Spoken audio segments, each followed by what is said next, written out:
The Air Adventures of Biggles.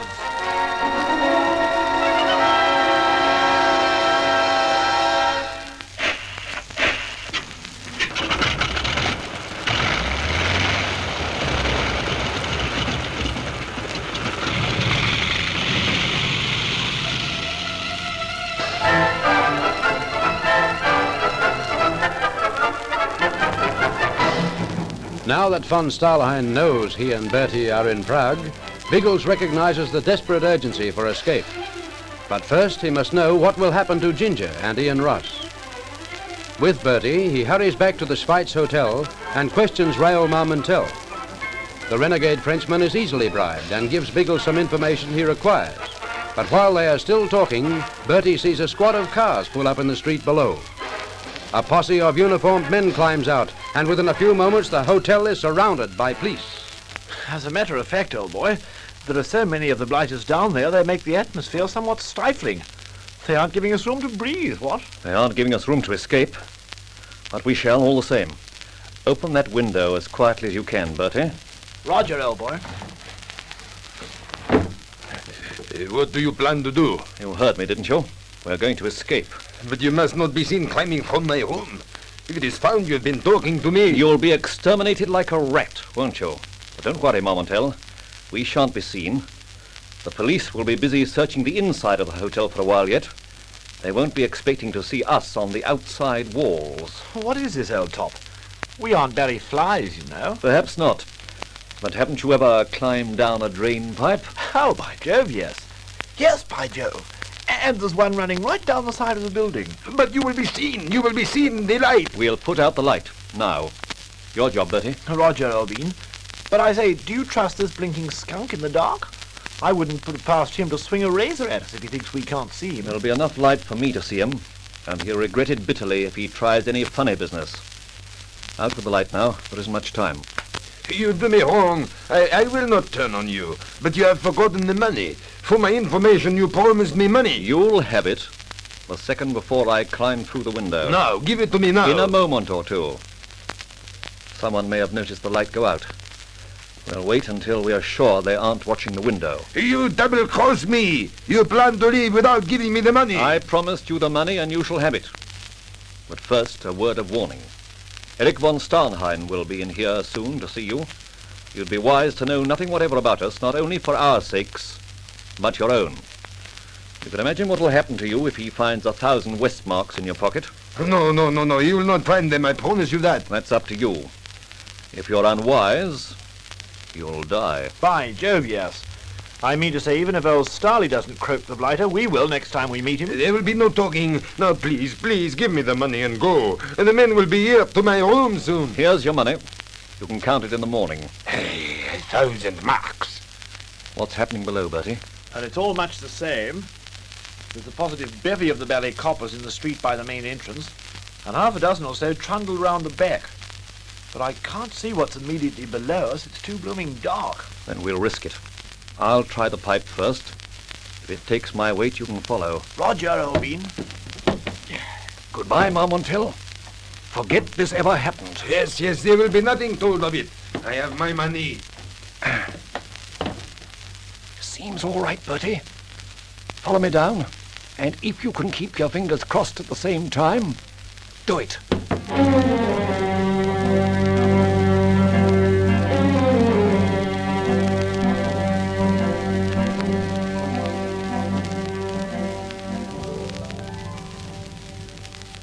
Bertie, I'm with you, Albine. Hanging on by the old false molars. Keep your voice down.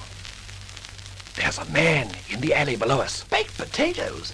Well, let's trundle up in the other direction, then. No, we'll get clear this way. See how he's walking up and down? Oh, yes. Yes, I see the blighter. He's passing directly beneath us every few seconds. I'm going to ease myself further down the pipe, and when the moment comes, I'll jump. But you might miss. I daren't miss. Stay perfectly still until I give you the all clear. I shan't move even a whisker. But do be careful, Albine. Am I likely to be anything else? So long.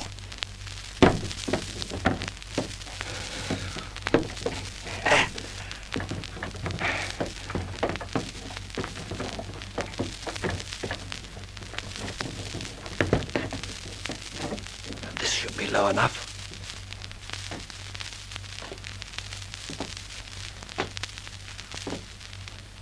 Now! Sorry, old man. All clear, Bertie. He's out. Well. Knocked the trout cold, what? Yes, it was easy enough. Now, let's see how we can get out of here. I don't think we can. There are coppers at each end of the alleyway. Have to dodge them somehow. We can't stay here. Wait a jiff. That window. In the building opposite the pub. We could climb through that. That's it. Come along, but keep it quiet.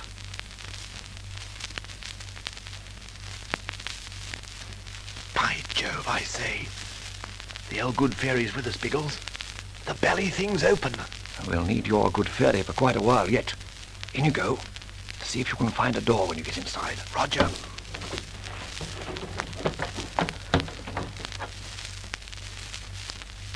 There's one over here.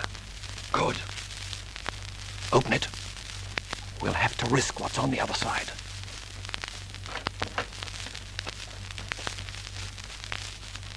There's nothing on the other side. Positively nothing. All I can see is blackness. I think it's a hall. If so, it may lead us to an outside door. Not the front door, old bean. There are coppers not far from there. No. We'll try for the back. Cut to the left. Look. There's a chink of light there near the floor. We might be lucky. We have been so far. But don't talk. Heaven knows who's in this building. By Jove, yes. A spot of mum. And concentration on that grey patch. Oh, confound the belly thing. I bumped into a chair. You idiot! What is that? Oh, that's taunted. I work in the jolly neighbourhood. Sprint for the door, quickly! What is that? What is that? Here we are. Yes, it is. It's the back door. Hold me! Hold me! Hold me! Hold me! Holy mackerel, he's giving the alarm! Giving it, he's given it, old bean. There are coppers and they're sprinting this way. Then run for it! Run for your life, Bertie! It's all we can do!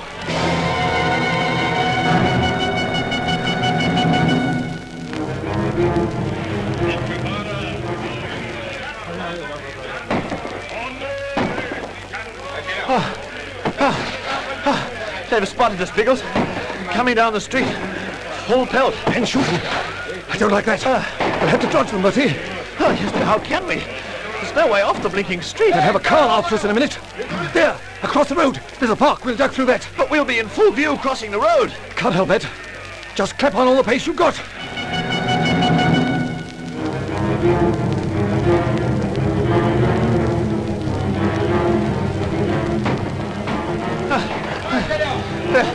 They're still coming. I know.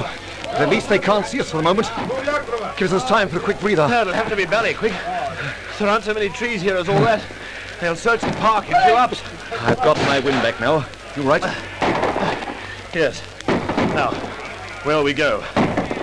Oh, sizzling sausages, they've seen us. No, it's all right. They're shooting through the bushes in the hope that... Ah! Biggles! Biggles, you're hit. Just a graze. Here, where is it? I'll fix it for you. No, just a graze. No time to worry about it now. Start running again, Bertie. We must throw these swine off.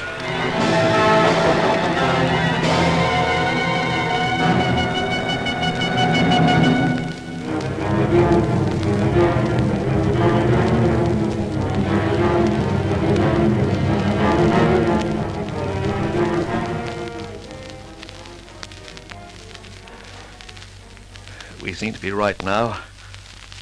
No sound of anyone coming. No, I know, old boy, there's no sound, but I'm afraid that doesn't mean we're safe, old bean.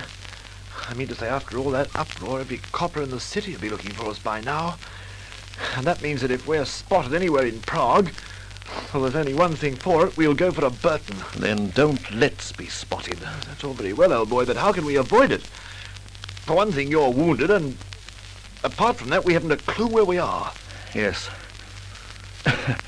Yes, we have. I've been deliberately making for this street. somewhere in it there's a British agent. Oh, British agent, eh? By Jove, that... Biggles. Biggles, that wound of yours, it's bad. Here, let me look at it. It's nothing serious, Bertie. I lost some blood, that's all. We must find this bloke and... All right, old boy, what's his name? Come on, quick, old son, give it to me. I'll take you to him and get that wound fixed. Bertie, I'm going to keel over his name. Biggles. Biggles! Oh, sizzling belly sausages, don't faint on me now!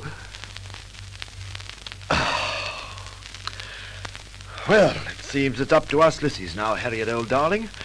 An unconscious lord and master, a British agent somewhere in a long street, and every bally copper in Prague looking for us.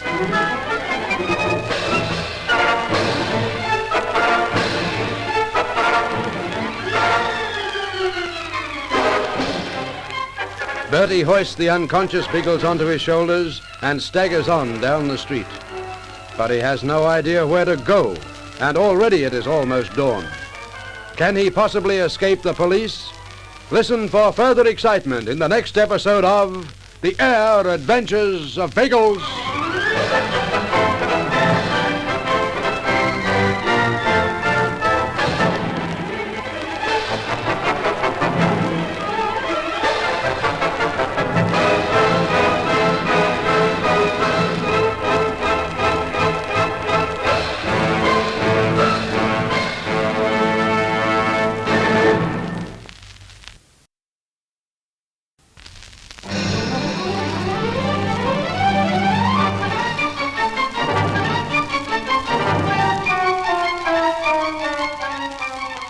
The Air Adventures of Biggles.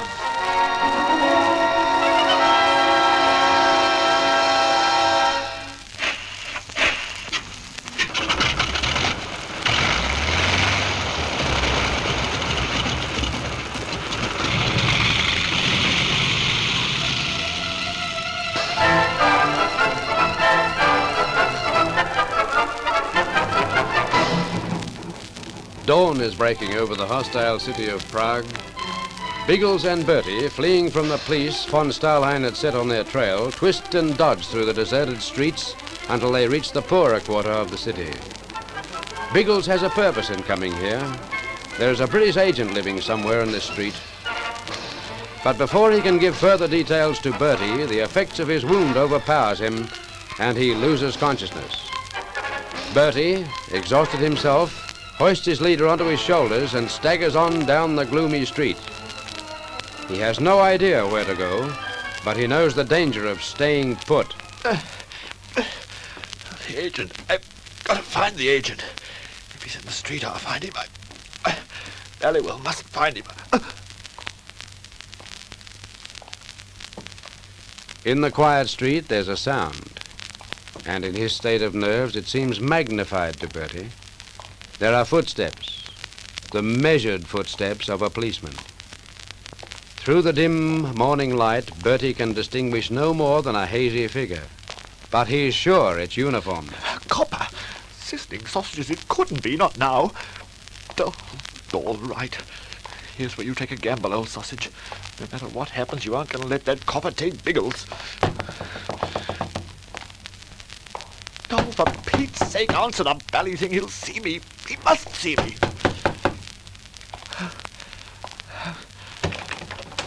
Let me in, quickly. English? Yes, but let me in. I'll explain later. I must come in before that constable sees me. Come.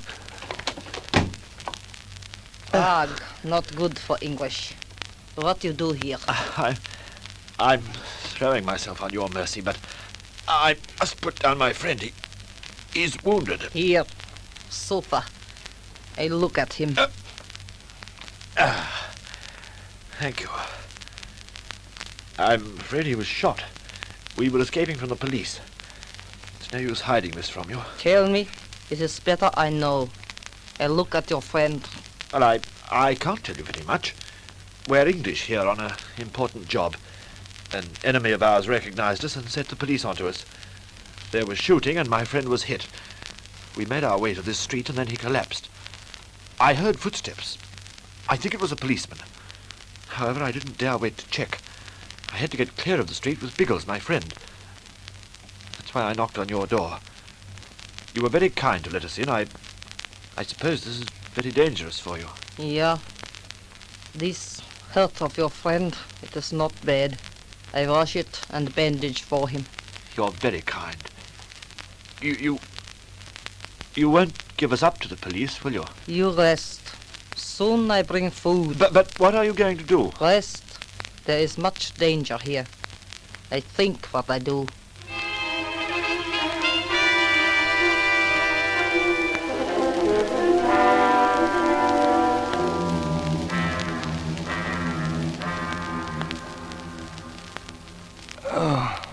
It's all right, Biggles. Take it quietly, old son. Bertie, where are we? What's happened? We're in the house of an old woman. You passed out in the street, and as a copper was trundling in our direction, I had to do something. I simply bashed on the nearest door and hoped for the very best. Well, what's going on? Is she here? No, I'm not sure at all what she's up to. Funny, gaunt old bird she is. She dressed your wound and set some tucker for us, and there's some here for you if you want it, and then she burbled off. For the police, do you think? Well, hanged if I know, old trout. She didn't flicker a hooded belly eyelid when I told her we were British and more or less spies, nor did she show any emotion at talk of the police. I hoped she might sort of be agin the blighters. Help me up, Bertie. We'll have to clear out of here. No fear. You're going to lie just where you are for a while. You're too heavy for me to carry you far, and you wouldn't burble more than 100 yards by yourself without keeling over again. But she's gone for the police. I'll bet that's what it is. This is a police state. These people are likely to be put up against the wall and shot unless they stand by the authorities. She's risked her life already by dressing my wound and feeding us. Yes, but she did do it, didn't she? That means the old duck isn't completely unsympathetic to us. Czechs are kindly people. It was probably sheer goodness of heart. Now, help me, Bertie. We daren't stay... Oh, dear. There we are. These are the men. You're said. One of the men was ill. The bullet cut the flesh, no more. Bleeding made him ill. I regained consciousness a few minutes ago. I'm very grateful to you, ma'am, for helping me as you did. Frau Richter did wrong to help you. In Prague, people die for these things. While we're on the subject, who are you, old sausage? One of the Bally killers or otherwise? I'm a friend of Frau Richter. She came to me for advice. You see I am right, Johann Schmazrik. They are English. Smazrik? Are you Johann Smazrik, the launderer? Yeah. My shop is next to this house. What's up, old sausage? You look as if you're about to bust a blinking blood vessel. Shut up, Bertie. Herr Smazrik, I have lost a button from my coat. Could you match it for me? So, you know the passwords. Who told you to come to me? Is it all right to talk here? Frau Richter has assisted me on a number of occasions. She knows of my sympathy for the English. That is why she came to me about you. The political police killed my son. For that, I helped their enemies. But you are right. It will add to her danger if you stay here. I shall help you to my house. We can talk there. Frau Richter, will you see if it is safe for us to move into the street? Very well, gentlemen. You can relax now. No one is likely to find you in this attic. Sizzling sausages. You can speak English with practically no accent at all. Of course. I am English. Believe it or not, my correct name is John Smith. Oh, I say, have a heart, old bean. It's true. You can tell us about yourself all in good time, Mr. Smith. But you'd better know what's happening to us. I should like to. Events happen suddenly in Prague. It is well to know exactly where one stands. We were given your name by Assistant Commissioner Raymond of Scotland Yard, of your organization, whom I believe you call Number 7. Then your mission must be important. Number 7 would not pass on my name otherwise. It is important. And we've information which we must take back to England. That's why we came to you. I understand from Frau Richter that the police are searching for you. I'm afraid they are. Prague is growing distinctly uncomfortable for us. Then I shall organize your return to England as soon as possible. You can do that? I've done it for other Englishmen. Now it's approaching the time when I normally open my shop. I must go down and see that everything carries on as usual. Of course, we mustn't arouse suspicion. Oh, that's the basic principles of my business. You will remain here, and in no circumstances will you leave the attic without my permission. Just a second, old horse. How are you going I'll to... give you further details shortly. For the moment, rest yourselves. And move nothing in this room. Leave no cigarette ash, no crumbs, nothing at all. The room is designed for a purpose and must remain as it is. But I shall explain all of this later. Good luck, gentlemen. I'm sure we'll have you back in England very soon. Well, what an extraordinary sausage. What do you make of him, Biggles? I'd say he's a very clever and a very courageous bloke.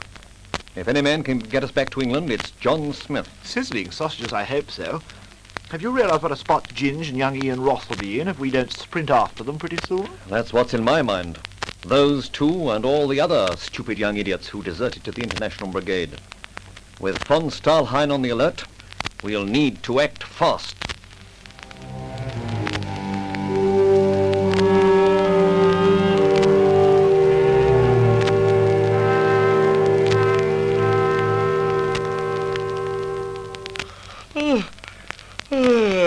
Oh, do you? That's enough of that, Ginge.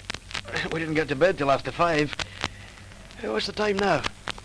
Nearly 8. I expected Lutzow to be in to see us before this. Aye. He said we were to be up and about pretty early, didn't he? Any idea how long we're staying in Berlin? Oh, not long. Lutzow seems very anxious to move on to this Kratzen place. And hand us over to the International Brigade. Ginge, way out of this mess. Worried, Ian? Well, back in England it seemed easy enough. I felt it'd be quite an adventure, but now, on our way to heaven knows where. Ginge, I'm wondering if we'll ever get back again. We'll get working with us, don't forget. He'll follow us, and when the time comes, we'll cross over and join him. The only thing we have to watch is that nothing comes unstuck before... What that can come up unstuck. Shh! Lutzow. Oh, good morning. We expected you out. Busy. There was a message from... To do with us? Very much to do with you. Have either of you heard of Erich von Stalhein? Or Jan Stalek, as he called himself? It was Stalek who enlisted me for the brigade.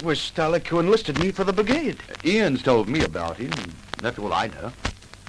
Truth. Well, of course I'm speaking the truth. What is all this? It was von Stalhein who sent the message. He said that the men who took you to Prague were British intelligence agents. And that you are probably a spy.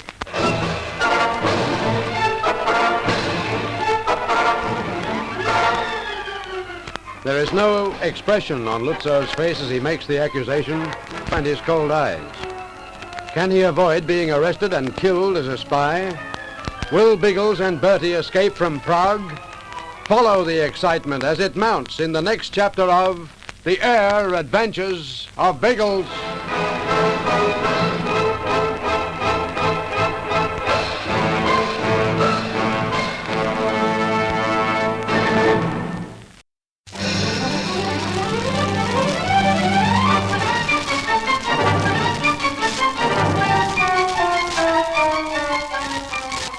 The Air Adventures of Biggles.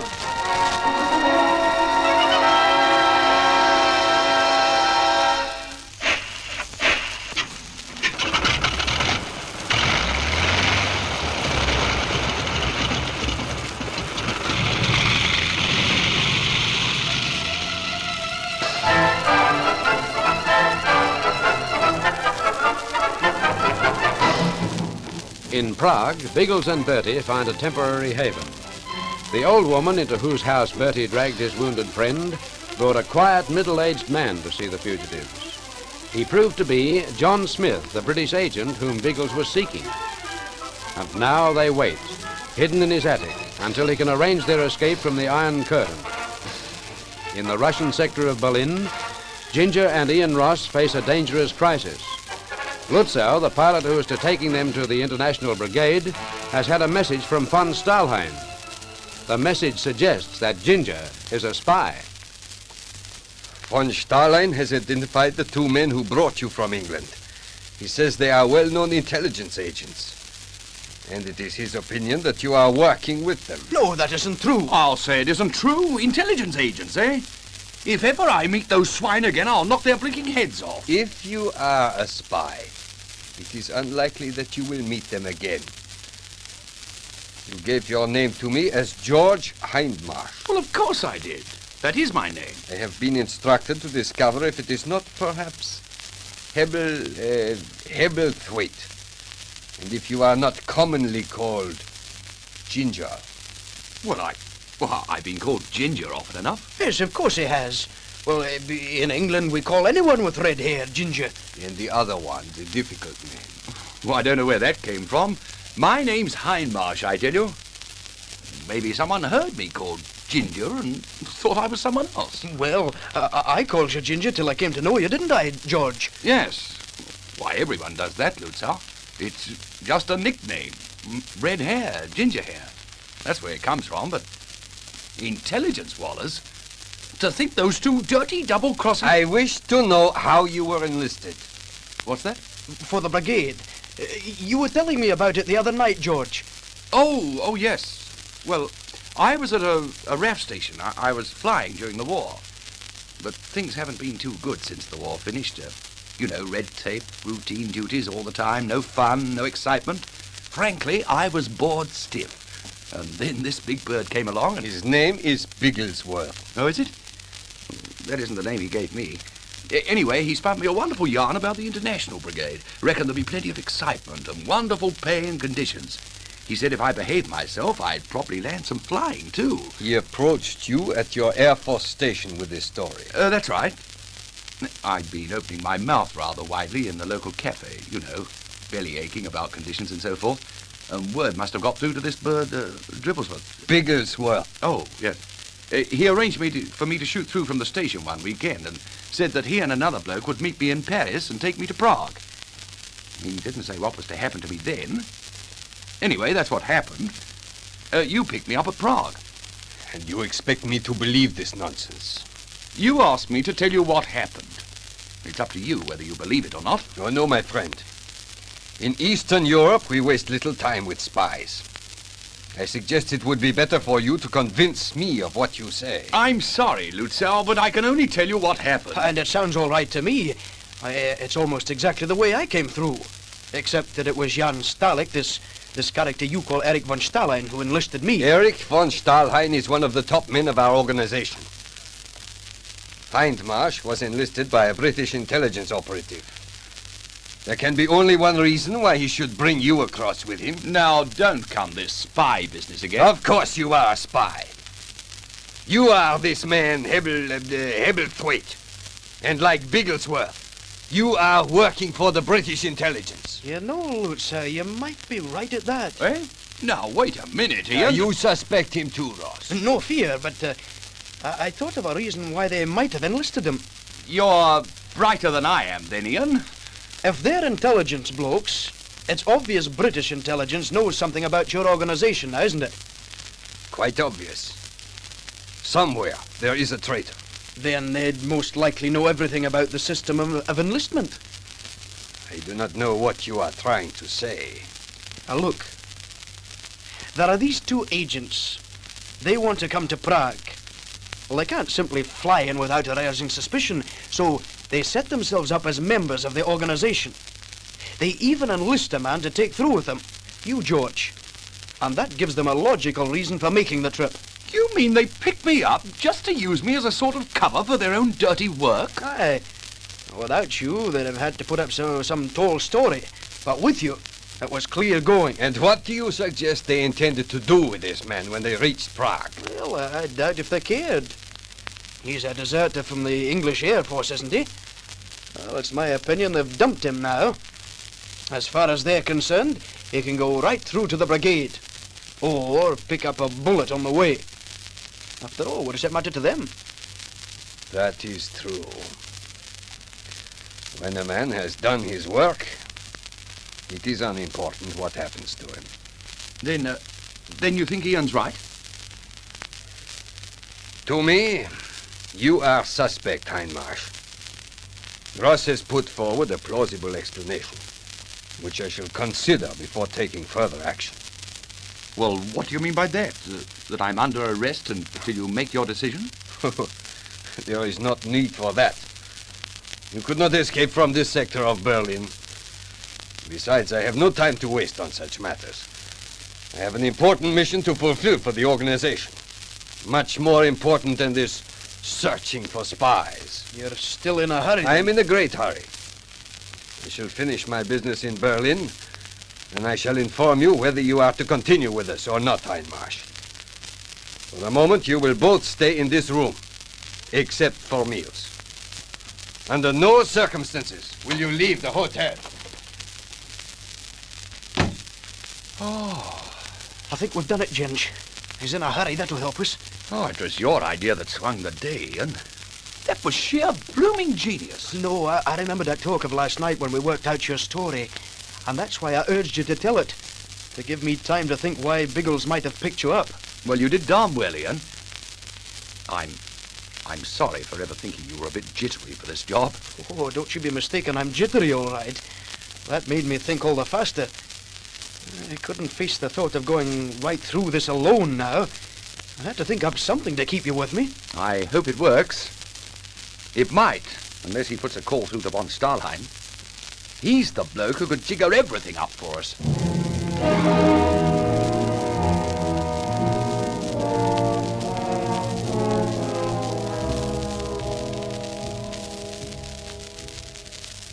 It's the thought of von Stalhein being on the trail that's getting me down, Pat. He knows us all so well. I can't see that the blokes have a chance in an enemy country with him chasing them. Well, it isn't the first time it's happened, Algy. It doesn't say it mightn't be the last. If only we had some word. We aren't likely to have any. The first we'll hear from Biggles will be when he walks through that door. I wish I were as confident as you, Pat. Don't think I'm confident. I hate it when any of you go off on these jobs. But there's nothing we can do. So I see no point in becoming worked up about it. I'm not sure there isn't something we can do. Algy, we've been through this so many times. Maybe so. But until we're actually doing something, I'll continue to go through it. All right. What's your idea now? It's the old one, of flying across to Czechoslovakia and finding the blokes. But Raymond said that He said a lot of things, and they all amount to being overcautious. I reckon we could find a quiet spot on the border and land the kite just inside somewhere. Then we could make our way to Prague on foot. Oh, Algy, that's crazy. Isn't it crazy to leave Biggles there to be killed? I'll give them all another 24 hours, Pat. And if we haven't heard anything by then, I'm hopping into action.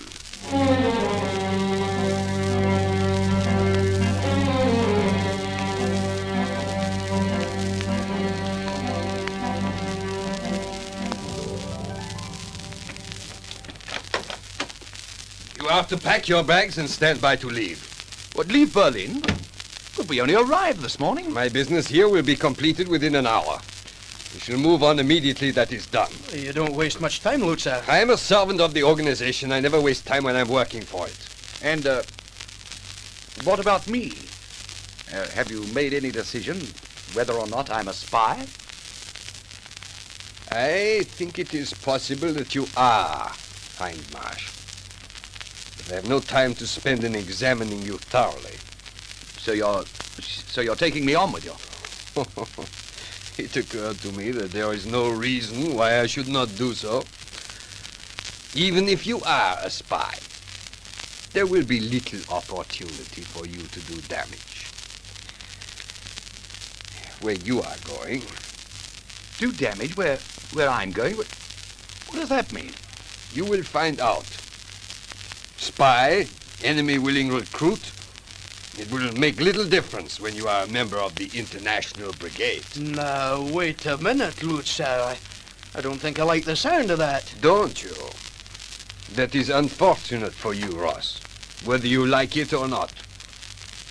You will be ready to leave in an hour. For this place, Kratzen? On the first leg of our flight to Kratzen. The full trip will take several days. Several days? Several days to fly from here to Poland? Oh, golly. We're not going in a balloon, are we? It was a precautionary measure to let you think we were going to Poland. But now there is no reason why you should not know the truth. Kratzen is in Manchuria. Manchuria?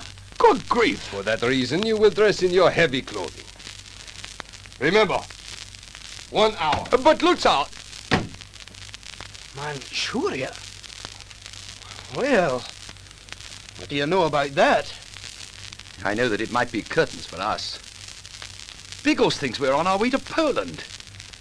If we were to go to Manchuria, he'd never find us again. We're to go, but we are going. No, by George, we aren't. This is the end of our little stunt, Ian. We're going to escape from Berlin. And we've exactly an hour in which to do it.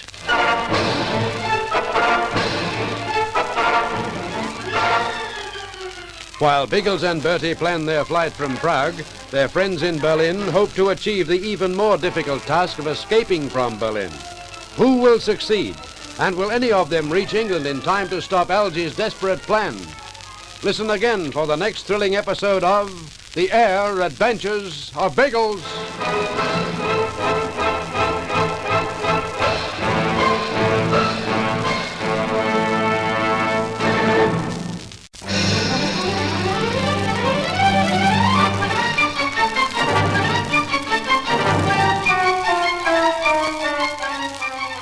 The Air Adventures of Biggles.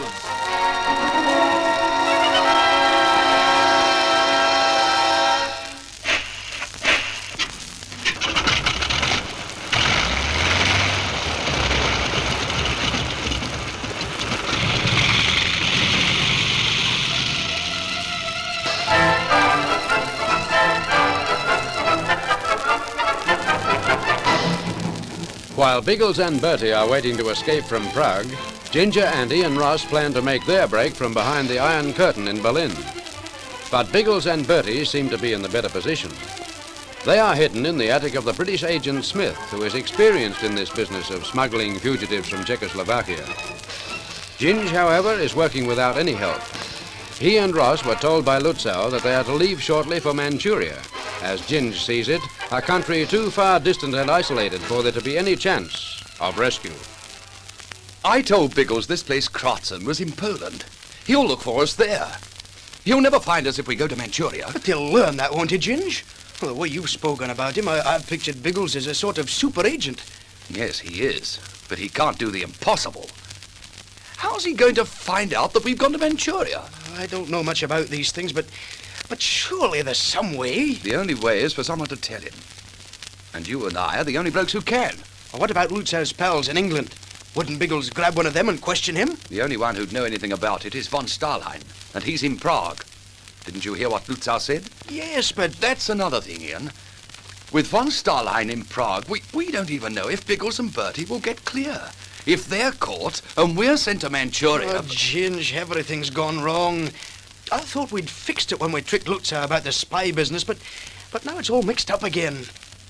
What's going to happen, Ginge? Now, nothing will happen if we keep our heads. But you do see that we must clear out of Berlin. I've no wish to stay unless if Biggles isn't following me. He promised to be close by, right through. Well, I'm here, aren't I? I'll see that you get out of Berlin, all right. How? Well, I'd say our best plan is to try and bluff our way through. Beyond that, I'm not clear what we'll do yet. Well, there you are. You're trying to do the impossible without the ghost of a plan. The alternative is to go quietly to Manchuria. Would you prefer that? No, Ginger. I'll do whatever you say. Right. The first thing is to clear out of this pub before Lutzow comes looking for us again. I don't think there's a guard on, so we should be right. And if there is a guard? We'll crack him on the jaw and run for our lives. Now, for Pete's sake, stop raising objections and come on. Biggles and Bertie may be in a far worse spot than this in Prague, so we've nothing to worry about.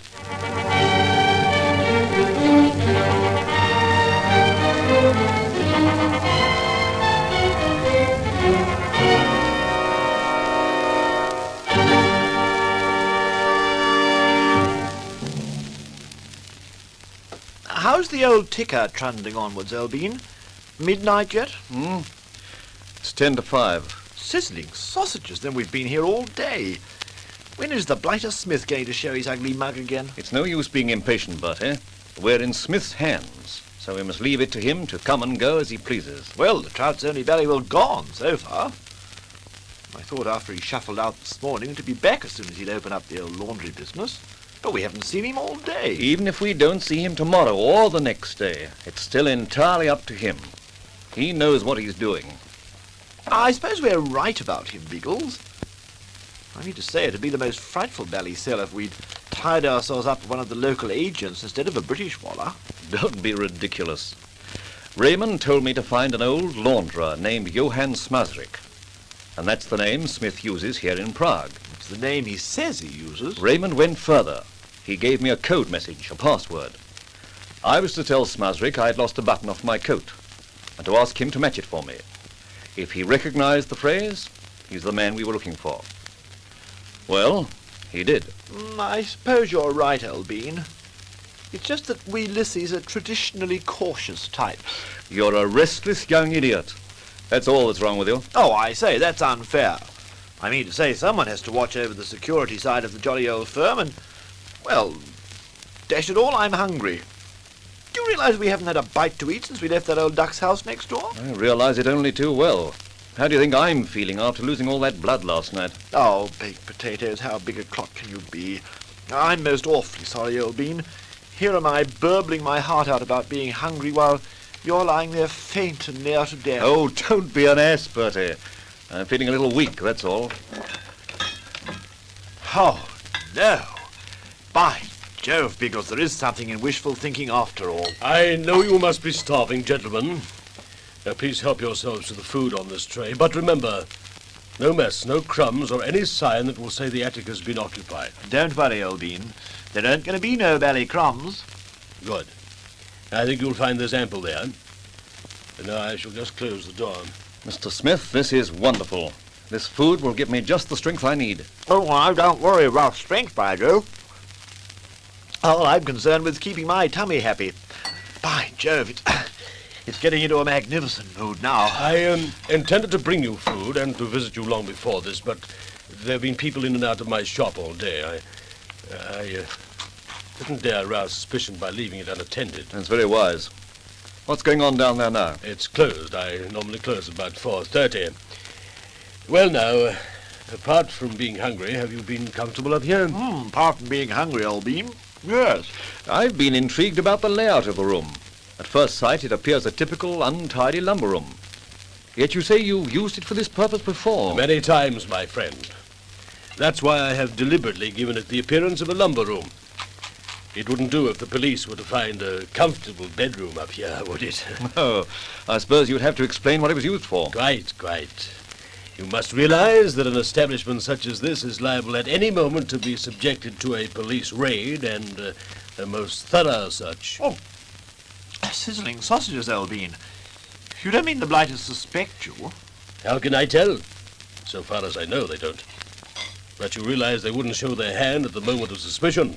They'd wait until they felt they might catch me acting in a subversive manner. Such as harboring enemies under your roof. Exactly. Your escape, for instance, has undoubtedly been reported through Czechoslovakia by now. The police will be waiting to strike at every establishment to which the slightest suspicion is attached. Well, they haven't struck here yet, old trout, so I should say you're in the jolly old clear. What? No, I should not rely on that. Usually the raids occur after dark, when a cordon can be drawn around the suspected house without alarming the occupants. So we shan't know for certain until a few more hours have passed. I hope we don't land you in trouble over this, Mr. Smith. I'd never forgive myself if we did. Please, you mustn't feel that way about it. Everything is prepared for an emergency. That's why I'm here now, to tell you what to do. You mean, if the coppers come? Precisely. Please go on eating, but pay close attention to me. All this apparent clutter up here has been carefully arranged to provide an emergency exit, one which would not be suspected. I thought it was something like that. Now, downstairs, under my counter, there is a button on the floor. When I touch it with my foot, it operates a buzzer concealed in one of these boxes. Now, that is your signal. So, when we hear the buzzer, we know that all's in the blinking soup, what? You'll know that the security police are below. It will be your signal for a swift but silent departure. How do we get out? The table, as you see, is under the skylight. Now, by putting this box on it, the skylight can be reached. Once you're through, you close the skylight, of course. And now, pay close attention to this. Memorize it. Don't munch so loudly, Biggles. I want to hear. You'll find yourselves on a sloping roof. Turn to the right. It is 10 yards to the end of the gable. There you will find a chimney, inside which is a rope. This will enable you to descend the 20 feet to a flat roof below. And again, the distance from the flat roof to the yard of a scrap metal merchant, which is at the end of the block. To your right will be a door in a wooden fence. This opens to the street, and after that it is up to you, gentlemen. I say, Elbean, you certainly have it organized. You're talking purely of an emergency escape here. Oh, yes. Your escape from Czechoslovakia we'll organize next. But first, I must go below and see that everything is still normal. I have to do this quite frequently. Must not take any unnecessary risks, you understand? I shan't be very long. By Jove, you know, old Smith seems to have the game by the jolly old ears, what? I'm beginning to think there's nothing to this escape nonsense. Nothing what's so blooming ever.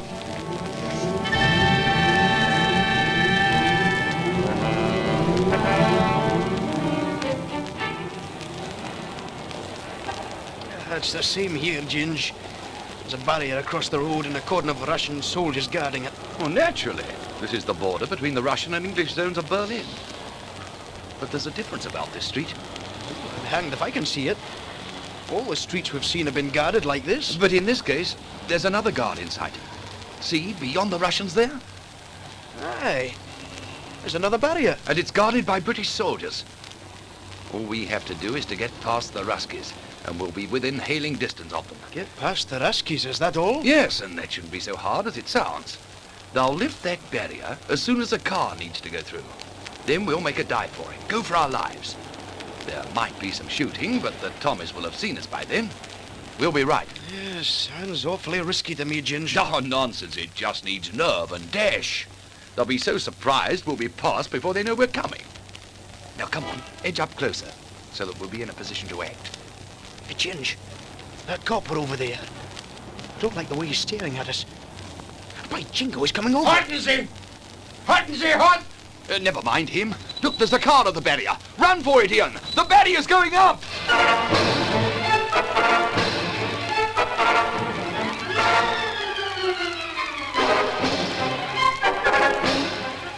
Between two unfriendly zones of Berlin is a tiny no-man's land. Will Ginge and Ian cross it in safety?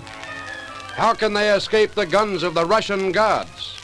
Thrill to the excitement of the next chapter of The Air Adventures of Biggles.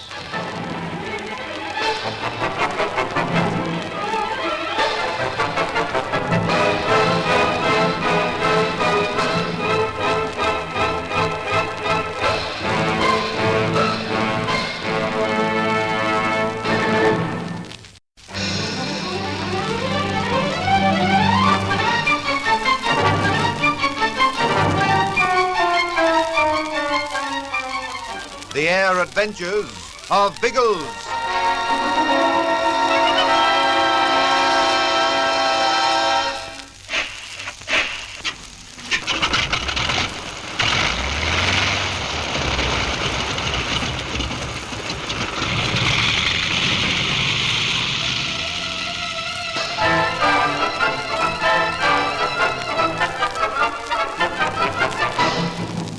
While Biggles and Bertie wait in Prague for their escape to be organized, Ginger and Ian Ross, in their turn, plan to escape from the Russian sector of Berlin. They have no wily agent to help them, and Ginger's plan rests largely on luck and desperate courage. They make their way to the border of the Russian and British zones, and there beyond the barrier with its Russian guards is a second barrier manned by British soldiers. Ginger's plan is to dash wildly through the Russian cordon and to draw the attention of the Tommies. As he and Ian plot this scheme, a German policeman regards them suspiciously from across the road. He hails them, but at that moment a car drives to the barrier and the soldiers raise it. The barrier's up. Run for it, Ian. Don't stop till we get through to the British. Halt! Halt! Halt, Achtung! Passen Sie auf! Achtung! It's warning the soldiers. Engländer! Engländer! Engländer, Achtung! Barge through them. Use your fists. Oh, it's no good. No, stop, Ginge. You'll have to stop. Oh, confound it. That swine warned them a second too soon. Oh, no, I couldn't go past fixed bayonets, Ginge. No, but they mightn't have been turned against us if the copper hadn't given the alarm. Engländer! Engländer! You! Engländer! Yes, we're English. Yeah, but how did you know that? Oh, policeman! Wait for two English. You wait! Move! Or they'll shoot! Oh, what's he doing now, do you think, Ginge? He seems to be having a bit of an argument with the officer of the guard. They're probably deciding who'll have the pleasure of shooting us. Oh, why didn't we stay at the hotel? Would have been better than this. A trip to Manchuria. Don't be silly, Ian. We aren't dead yet, and we've dodged that little joyride. At least we'd have been alive if we'd gone to Manchuria. Yes, not for long. We'd have ended in as much danger as we are now. Oh, what'll they do to us, Ginge? You'd better ask the copper. He seems to have won the argument. Go and see. Go and see. Where are you taking us? Glasses? You come. Ask no questions. The Hope man, he give me a car. We drive in that. A car? Sounds as if we're important prisoners, Ian.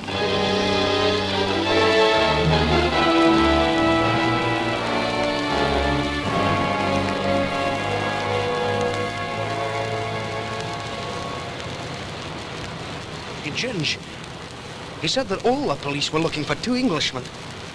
Do you think that meant us? Well, we're two Englishmen, aren't we? Oh. Or don't you heathen Scots admit to being English? I suppose it must have been. Lutzow, do you reckon? Of course. I'd say he went to our room earlier than we expected. When he found we were gone, he'd have raised the alarm at once. Aye. Well, I can guess what that'll mean. I can guess a lot of things. But what's in your mind particularly? Well, this'll confirm his suspicions that you're a spy. And he'll lump me in with you. Oh, don't talk too much about that. The copper may be sitting in front. But he has ears, don't forget. Well, I doubt if talking could get us into worse mess than we're in. Now listen to me, Ian. You mustn't lose heart yet. We're in a spot, but even if they do think we're spies, they'll probably give us some sort of a trial before doing anything about it. That'll keep us alive for a few days. And it may give Biggles time to swing into action. You think he'll come looking for us? Shh, keep your voice down. If he escaped from Prague, he's sure to. He knew we were likely to call in here, so this is where he'll come first. At least we're safer in Berlin than we would have been on our way to Manchuria. Aye. Aye, maybe you're right at that. Hello. We're stopping. I wonder where... Good grief! Hey, Ginge. This is the aerodrome. Constable, why have we stopped here? This isn't your local police station, is it? This is where I bring you. Get out from the car and keep your hands above your heads. You try to run, I shoot. Do as he says, Ian. Ginge, that plane over there. Yes, I know. It's the kite that brought us from Prague. And that's Lutzow standing beside it. Come and see. I take you to Herr Lutzow. Why should we be brought to the drome to see him? I don't understand this at all. I'm afraid it's just beginning to dawn on me, Ian. We aren't going to be arrested as spies after all. We're going to be sent on with Lutzow to Manchuria.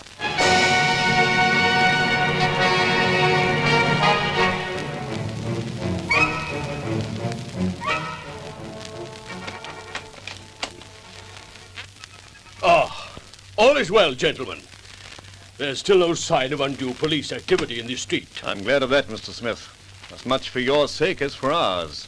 If the police do come here, you'll be in a jolly dangerous spot. Don't concern yourself about that, Bigglesworth. I have ways of looking after myself. And, anyway, danger is part of my job. You know, Albine, I reckon you've picked yourself a miserable bally job. I mean to say you aren't exactly a nipper, and it must be darned uncomfortable squatting here in a hostile blinking city like this. Sort of like sitting on a time bomb, when you don't know the bally time anyway. Yes. It isn't as bad as you might think, and I quite enjoy the excitement of it. Excuse our curiosity, but how do you come to be an agent, Mr. Smith? As Bertie says, you aren't a youngster anymore. Even when I was young, I wasn't fit for much active work. I've always been sickly, and many years ago my parents sent me across here to Prague for medical treatment. I grew to like the people and the country, so I stayed on. After a while, I took a Czech name and lived as one of them. Right through the war? Very much during the war. When Germany marched in, I offered my services to the British government, and I was appointed an intelligent operative here. I achieved a certain amount of success, so I was left here to carry on the work after the Russians took over the country. That's all. Not an exciting story. But one that shows courage, sir. While we're on the subject of your work, I take it you've some means of contacting the people at home. Of course. Otherwise, what use would I be? I have a very well-hidden radio transmitter. Not here, mind you. That would be far too dangerous. But I do manage to send messages through when it is necessary. Could you send one for us? Is it, essential? Naturally, I don't like putting the transmitter to idle use. There's always the chance that the signal will be traced. It would help in our escape. Your normal drill would be to send us through to the German border, wouldn't it? That is correct. I can arrange for you to be conducted to a quiet part of the mountains. It takes time, of course, but it is comparatively safe. Then if I can fix it for an aircraft to call for us, it'd cut down the time and probably some of the danger, too. Oh, most certainly, but can you do that? If you'll send this signal through for me, yes. Mind you, we'll need your help in a number of ways. Do you think you could find out if there's a suitable landing ground the plane could use? Yes, I think I can help you there. There is a field on a farm about 12 miles from the city. It was used several times in similar circumstances during the war. I say, old sausage, you're a positive dream of an agent. Everything's sewn up, Biggles. Not yet, Bertie, but it's swinging that way. This is our position, Mr. Smith. There's a pilot standing by in England waiting for a message from Scotland Yard telling him to come for us. Now, can you notify Scotland Yard for us? In code, of course. All my messages are in code. Yes, I'll do that. I'll send the signal through at about 6 o'clock. The air is saturated with radio at that hour, and we have a good chance of slipping a message through without it being noticed. Right. I'll jot it down for you now. Thank you. You can fill in the details of time and place and so forth, but I'll let Algy know that he can get cracking at last. Please, you mustn't do this, Algy. I'm sorry, Pat, but I've had it. They've been gone too long. Something's happened, otherwise they'd have sent word to us before this. But you said you'd wait until tomorrow. Give them another 24 hours. I'm afraid I'm just too impatient, Pat. I'd go crazy if I had to wait that long. Besides, if I wait till tomorrow, it'll be tomorrow night before I can act. It'll be no use trying to cross the Czech border in daylight. Then wait till tomorrow night. And what's likely to happen in the meantime? Men can be killed in a second, Pat. That's why every second we delay is forcing Biggles and the blokes into more and more danger. I'm leaving right away. You're quite determined. Sorry, Pat. I know you don't like it, and Raymond will be furious, but I've made up my mind. Then wait 5 minutes while I grab my flying gear. I shan't be long. You'll come too? Of course I will. You don't think I'd let you fly into the blue on your own, do you? 5 minutes. Then we'll commit suicide together.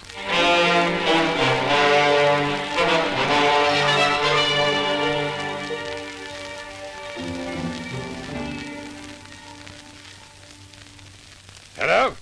Hello? Oh, confound you, man, speak up. It's Raymond here, Assistant Commissioner, Scotland Yard. Well, don't apologize, you idiot. Put Lacey on the phone. I've an urgent message for him. What's that? Gone? Where have they gone? Oh, stupid Blithering young fools! How dare they go against my express orders? Oh, it's all right, old man. I wasn't talking to you. I say, what was the message? It was from Inspector Bigglesworth. And as they've gone without receiving it, it'll probably mean that he'll be killed and so will they.